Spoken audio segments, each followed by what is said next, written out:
Chapter 27, Hee Haw Revisited. For those that have never heard of the TV show Hee Haw, it was a cornball but very popular comedy from the 70s satirizing rural life. The hosts were legendary guitarist Roy Clark and country music icon Buck Owens.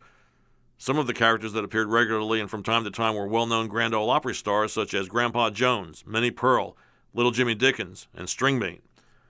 My grandma on my dad's side of the family was a big fan of Hee Haw. The show was hard to take seriously, but it did have its moments.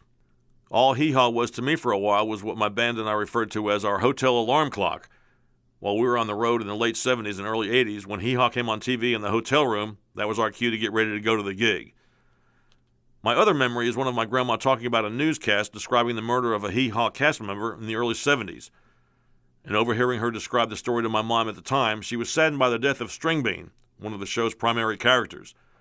String Bean was a wiry, fun-loving, banjo-playing funny man that had developed a loyal following among viewers. He had been murdered, although the details had never been made clear to me. Nothing much was ever heard about the story again until many years later. A friend of mine in Nashville, Jim Boyd, was someone I met through sobriety channels. He is a successful Music City commercial real estate developer with a big heart. While in Nashville, I accompanied him to a couple of meetings in a couple of the high-security facilities. The first one we attended together was at the Special Needs Prison. It was a regular weekly meeting with each person telling their story.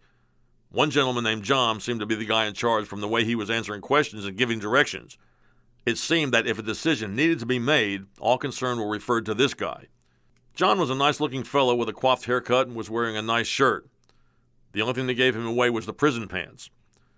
As the meeting got underway, most of the sharing was from the inmates regarding their efforts to stay clean. Seems that contraband was easier to come by behind the prison walls than one would regularly assume. Their concerns were real, and the ones I heard really appeared sincere in their desire to remain clean and sober. Sometime later, John, the apparent leader, began his sharing opportunity. But due to the fact that he was doing life in prison, John bluntly stated, "It really bums me out." My thought was, life in prison? John had appeared to me to be a guy just trying to do his time, rehabilitate himself, and just get on with his life somewhere down the line. The life in prison thing baffled me. But the meeting resumed with me just moving ahead to hear what the rest of the guys had to say. After the meeting and a little socializing, Jim showed me some of the beautiful leather book covers John had been making. I immediately said I wanted one and put in my order. Mine would have the AA emblem along with my initials carved into it. We said our goodbyes, and I told John I'd be looking forward to receiving the book cover. While in the car exiting the prison grounds, I was still pondering John's situation, especially after he revealed that he was doing life in prison. Jim's answer to me when I asked about John's life sentence was in the form of a question. He asked me if I'd ever heard of a Grand Ole Opry star named String Bean. I immediately knew where this was going, and I knew it wasn't going to be pretty. My grandma's conversation with my mom years before suddenly rang louder than London's Big Ben in my ears. John Brown was the guy that murdered String Bean and his wife. He had done the heinous crime in a drunken blackout. His cousin was convicted along with him for the murders. After a few numbing moments of being in shock, it was still absolutely hard to believe. The man, John, who I met inside the prison walls, in no way seemed capable of such a deed. A few years later, my friend Jim Boyd booked my band to do a concert inside the Lois DeBerry Special Needs Prison in Nashville. Once again, John Brown was in charge. He was the guy rolling out the sound system while basically just once again running the show. John was also in charge of landscaping the prison grounds while still mentoring his fellow prisoners. Our show went well that night. My guys played well, and I had a great time playing for the captive audience in front of me.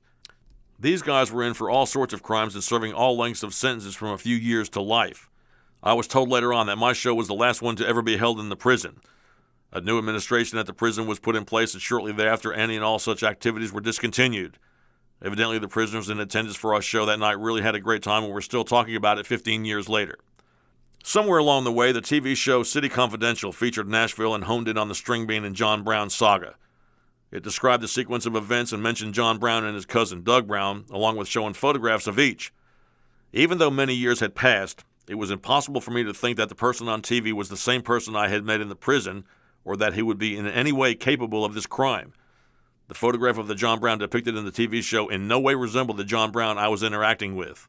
Every few years, John Brown would come up for parole, being continually rejected.